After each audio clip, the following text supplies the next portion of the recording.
تم جس راستے پر چل رہے تھے اصل تمہاری منزل مدینہ طیبہ ہے، تمہارا سفر حضور پاک کے قدموں تک پہنچنا ہے، لیکن ایرا غیرہ آتا ہے اور تمہیں کسی دوسرے ٹریک پر ڈالتا ہے اور تم چل پڑتے ہو اس کی بات پر۔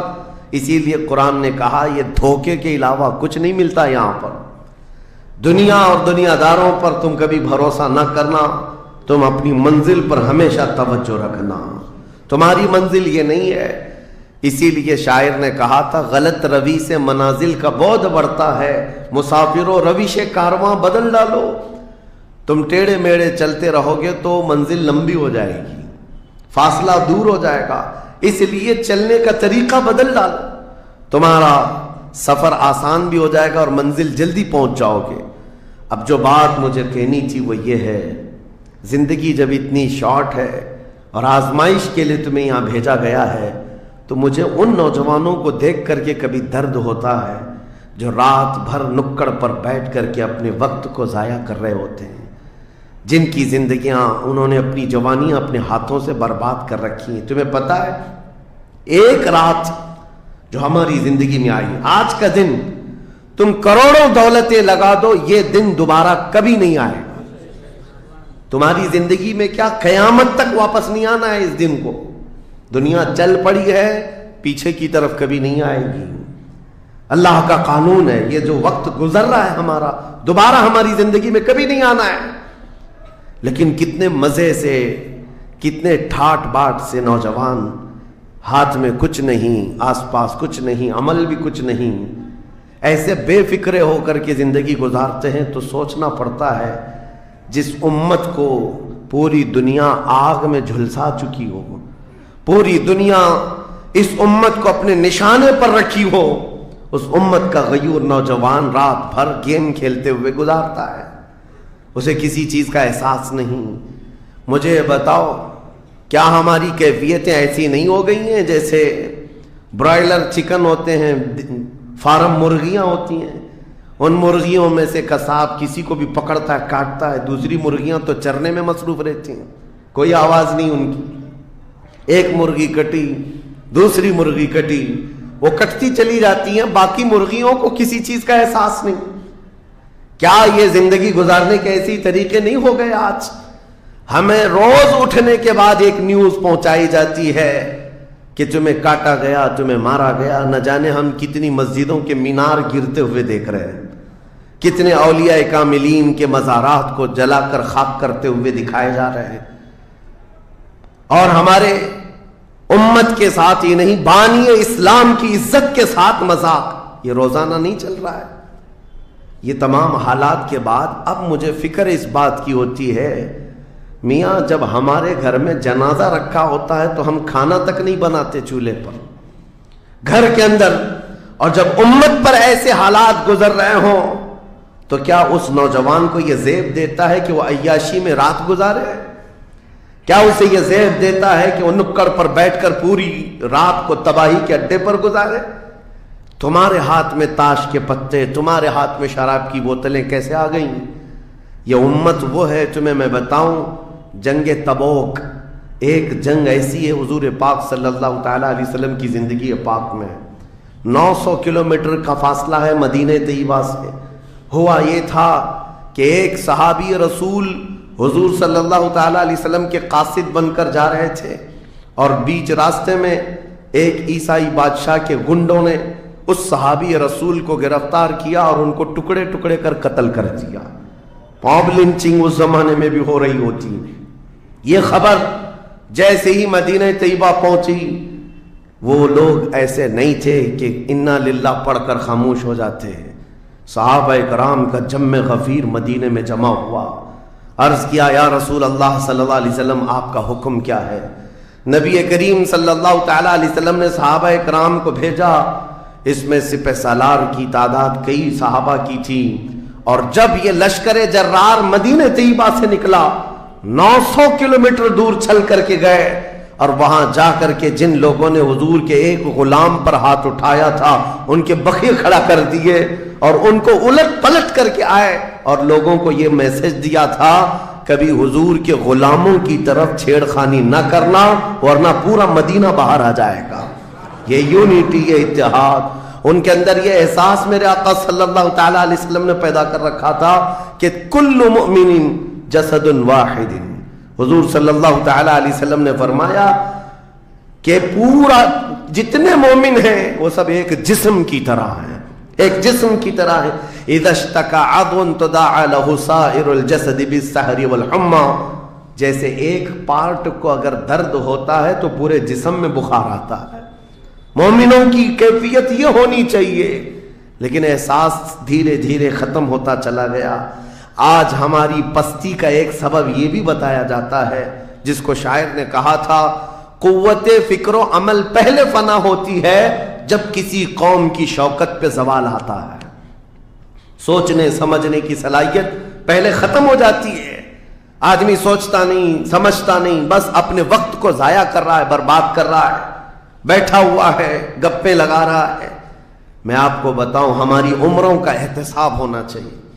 ہماری زندگی کو گن کر کے دیکھیں کتنے سال کے ہیں ہم. 25 سال، 30 سال، 35 سال، 40 سال، اور اس کے بعد گنو ہم سے کیا ہو سکا ہے اس دنیا میں. ہم اس دنیا میں کیا کر چکے اب تک؟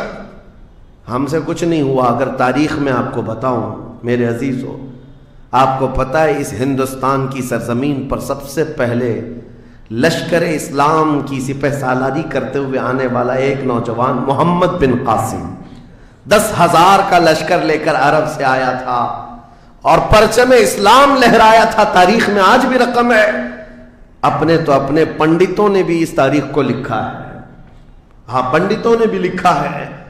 اور یہ محمد بن قاسم 10,000 کی سپہ سالاری کے ساتھ ہندوستان میں آ کر اسلام پھیلایا. عمر کیا تھی؟ صرف 19 سال کی عمر تھی. 19 سال کی عمر میں یہ عظیم کارنامہ انجام دینے والا، انہوں نے اپنی عمر کا صحیح استعمال کیا، اپنی ایج کو برباد نہیں کیا، ضائع نہیں کیا. طارق بن زیاد، جس کا یورپ بھی قائل ہے، جبل الطارق آج بھی ایک مقام ہے یورپ میں جس کو جبرالٹر کہا جاتا ہے. یہ حضرت طارق بن زیاد کے نام سے ہے. یہ پہلا سپہ سالار ہے جس نے پوری دنیا کے سامنے وہ عزم پیش کیا تھا. یورپ کی سرزمین پر جب کشتیاں لے کر پہنچے تھے یہ مومنین کی تعداد، وہ طارق بن زیاد ہی ہے جس نے پوری کشتیوں کو آگ لگا دیا تھا. کہا تھا کہ ہم پیچھے مڑ کر جانے والوں میں سے نہیں ہیں. جتنے ساتھ آئے تھے سمندر پار کر کے، کشتیوں کا سفر تھا، کشتیاں لکڑی کی بنی ہوئی، آگ لگا دیا اور کہا اب اس عزم کے ساتھ اترو، یا تو ہماری قبر بنے گی یا تو ہمارا جھنڈا لہرائے گا. میرے عزیزو، عمر 22 سال کی تھی. طارق بن زیاد، اور ایک دو نہیں، میں تمہارے سامنے مثالیں رکھوں. ہندوستان کی سرزمین پر ایک ولی کامل کی آپ کو میں تاریخ اگر بتاؤں، جو سرکار سیدنا غریب نواز رضی اللہ تعالیٰ عنہ سے بھی 200 سال پہلے اس ہندوستان کی سرزمین پر تشریف لائے اور اسلام کی خاطر لڑتے لڑتے شہید بھی ہو گئے، اور جن کا لقب سلطان الاولیاء ہے، سیدنا سالار مسعود غازی رحمۃ اللہ علیہ. ان کے متعلق یہ فرمایا گیا وہ سلطان الاولیاء ہیں، ہندوستان کے اولیاء اکرام کے بادشاہ کی حیثیت ہے. سرکار غریب نواز سے بھی پہلے آئے، لیکن ان کی عمر ان کی شہادت کے وقت 19 سال کی تھی. صرف 19 سال کی عمر میں وہ مقام عظیم پا لیا. ہماری تو زندگی کی عمریں پتہ نہیں کتنی چلی گئیں اور ہم میں سے کوئی کارنامہ نہ ہو سکا. کارنامہ نہ صحیح، زندگی گزارنے کا سلیقہ بھی نہیں آ سکا. کارنامے نہ ہو تو الگ بات ہے، لیکن مسلمان تو بن جاتا کوئی. عزیزان گرامی وقار، میں آپ کو ایک بات بتا دوں، جو زندگی ملی ہے کچھ ایسا کر جاؤ کہ تمہاری تاریخ رقم ہو جائے، ورنہ قبرستان جا کر کے دیکھنا، وہاں تو لکھے ہوئے کتبے بھی مٹ گئے. قبروں میں کون سویا ہے ان کو بھی لوگ فراموش کر چکے، بھول گئے، سب بھول گئے. لیکن کچھ ہستیاں ہیں جو ہمیشہ آباد رہتی ہیں. یہ وہ لوگ ہیں جنہوں نے اس روئے زمین پر اپنی ذات کے لیے نہیں، اللہ کی رضا کے لیے جیا کرتے تھے. کس نے اس دنیا میں تمہیں ملوث کیا ہے؟ یہ وہ قوم ہے جو قیصر و کسریٰ کو گھٹنے پر لے آئی تھی. یہ وہ قوم ہے جس نے دریائے دجلہ میں گھوڑے دوڑا دیے تھے. یہ وہ قوم ہے جس نے افریقہ کی جنگلوں میں بھی اذانیں دی تھی. یہ وہ قوم ہے جس نے یورپ کے کلیساؤں میں کلمہ توحید کو بلند کیا تھا. لیکن آج اسی قوم کی حال یہ ہے کہ دنیا ہر گھڑی ہمارے اعمال کو نشانہ بنا کر کے ہمیں ڈیگریڈ کرتی جا رہی ہے.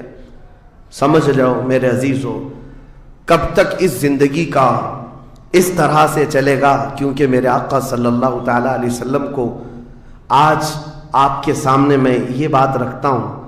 حضور اکرم صلی اللہ تعالیٰ علیہ وسلم کو آپ کیا سمجھتے ہیں؟ اپنی قبر انور میں وہ زندہ ہیں؟ ہم تو سنی ہیں. حضور اکرم صلی اللہ تعالیٰ علیہ وسلم اپنی قبر پاک میں زندہ ہیں. لیکن یہ بات بھی سمجھ کے چلو، حضور نے فرمایا ہر جمعرات کو میری پوری امت کے اعمال میرے پاس پیش کیے جاتے ہیں. تم میں سے، ہم میں سے، سب کے اعمال ہر جمعرات کو حضور کے پاس فرشتے سناتے ہیں.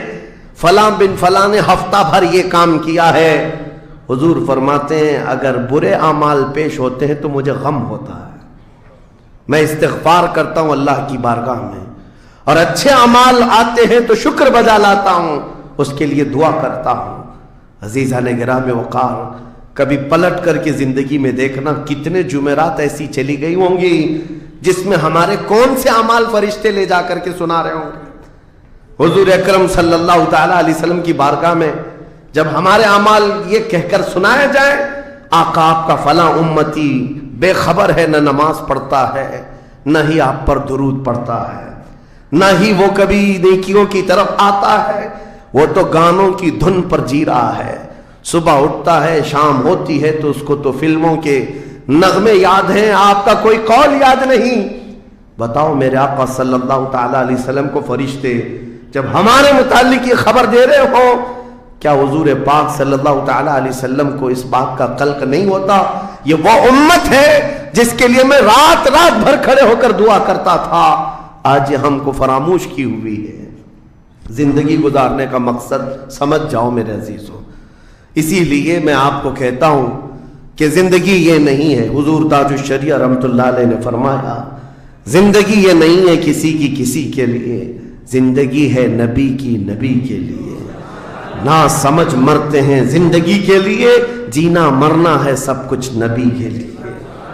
جو لوگ یہ سمجھ جائیں اس نقطے کو